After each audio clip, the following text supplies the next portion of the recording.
Hey guys, continuing Iamblichus' Exhortation to Philosophy, text chapter 14. This is a really beautiful story Iamblichus tells at the beginning of the chapter, after a couple of paragraphs.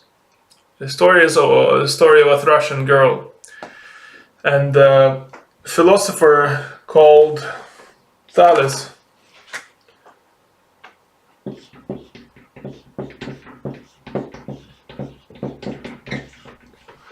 Okay, he said there is a famous story of a philosopher called Thales who was walking and contemplating things in the heavens and being so engrossed in them, astronomizing, watching the stars and so forth, that he didn't notice a hole in the ground that was in front of him. And he stepped into this hole and fell down. And as I understand it, he didn't hurt himself. The point is, all of this was observed by a Thracian girl who was laughing at this philosopher, saying that you can't even see what's in front of you. And this is a very beautiful story that symbolizes how a philosopher is and how he is perceived by others. And Iamblichus expands this further on in the chapter, that often the philosopher is perceived by the public and by the mundane as an idiot. And we will see in more detail why. Because he is an idiot of certain things. The philosopher is ignorant of certain things. And in this part, Iamblichus expounds it. He says philosopher is ignorant who his neighbors are and what they do and so forth. And we know that in the typically in the at least in the Western world, when people meet, they often like to discuss other people. If they're both related to the neighbors, they'll discuss the neighbors and so forth. So here, a philosopher will look stupid. He will not know who is what. And I think Iamblichus even makes a joke saying the philosopher doesn't even know if his neighbor is a human or not. So this is pretty nice. The second thing he doesn't know is fashion and trends. Again, those things all relate to the body, as we see, and the physical reality. So a philosopher may look completely out of fashion, and again, be perceived as an idiot by others. He doesn't know who earns how much money. And Iamblichus makes a very nice story here. He says, if others are praising a tyrant for having so much money and being in control of so many people, to the philosopher it looks ridiculous, because the philosopher sees a tyrant simply as a kind of a shepherd who has thousands of sheep. And what is there to praise? If anything, there's a headache involved. Iamblichus says something like this, and I guess it makes sense. Like 1,000 wild animals, and the tyrant is their shepherd.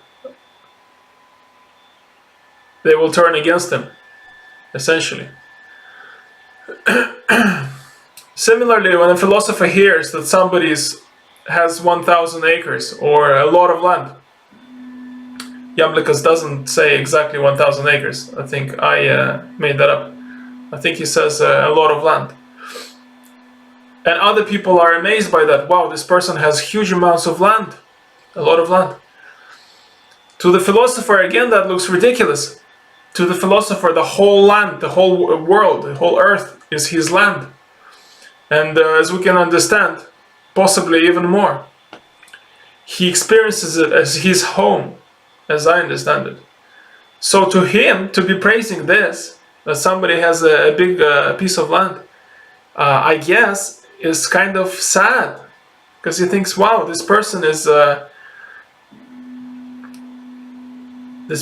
this little bit of land, and other people are happy about it, when the person could have the entire universe essentially to them. And we see that when the philosopher's mind evolves, he experiences closeness with everything that exists. The entire, not just the earth, but entire planets. When we go into the mystic side of it, much later on, if I understand it correctly at this point. philosopher feels closeness and familiarity with all existence. A little bit of land, even a lot of land, is nothing by comparison to that experience.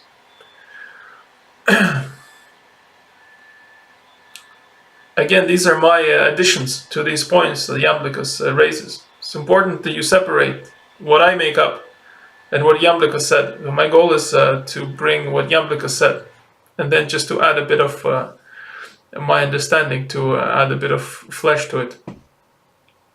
Also, as I understand it, a person praising another person for having a lot of land, to the philosopher on another level looks ridiculous and kind of sad and petty. Because a philosopher can look at the sky and feel familiarity and unity with the sky, and can even soar in his mind into the sky, fly in the sky through his mind's eye, and so forth, and experience that vastness. So a philosopher then has both the sky and the land, while another person is limited to the land. So on many different levels, other people's possessions seem worthless when you compare them to the greatest things and greatest experiences. That's how I understand this part. And finally, pedigree. Whose family member was whose? Iamblichus, I think in this chapter, makes a joke that people are often consider themselves to be special because their 25th ancestor or something was the son of somebody very important. And Iamblichus says, yeah, but then 15th ancestor was the son of nobody. Why does it matter? It's ridiculous. And yet people fixate on that and think, wow, I am very special because my 200th ancestor was the son of a king. But then everybody else's, if we dig far enough, I think Iamblichus says, then everybody else's ancestor was somebody very special, however many generations ago. These things are, I don't know, these things may seem very ridiculous, but to people they're very important. There's people in my family who are obsessed about our ancestry and trying to find very important people in the ancestry of my family, which is ridiculous. Who cares who great granddad was? I don't know. That's it, guys. So, what does this story inspire in you? What contemplations and realizations? What does it tell you?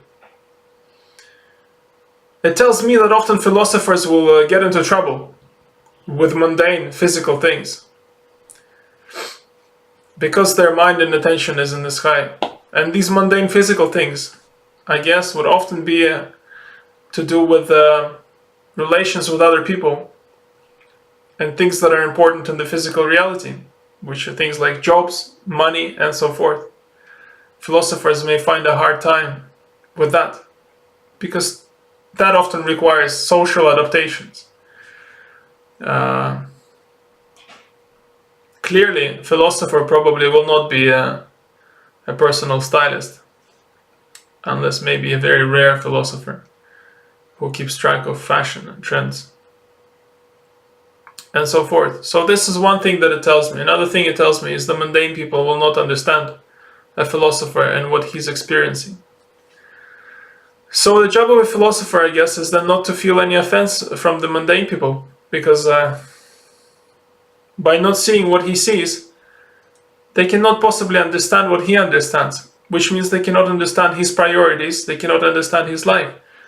And it can be very painful when our own family members think we're insane, because they look at us and they think, well, this clearly he is insane, because they do not see and experience what we see and experience.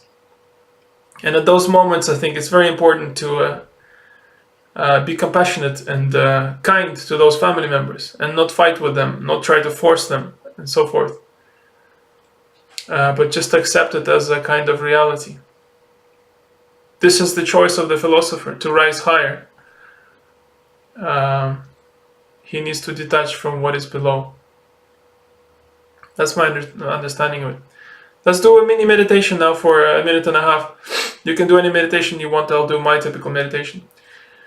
And that's it, and then we'll finish this video.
Thank you guys for your time and attention.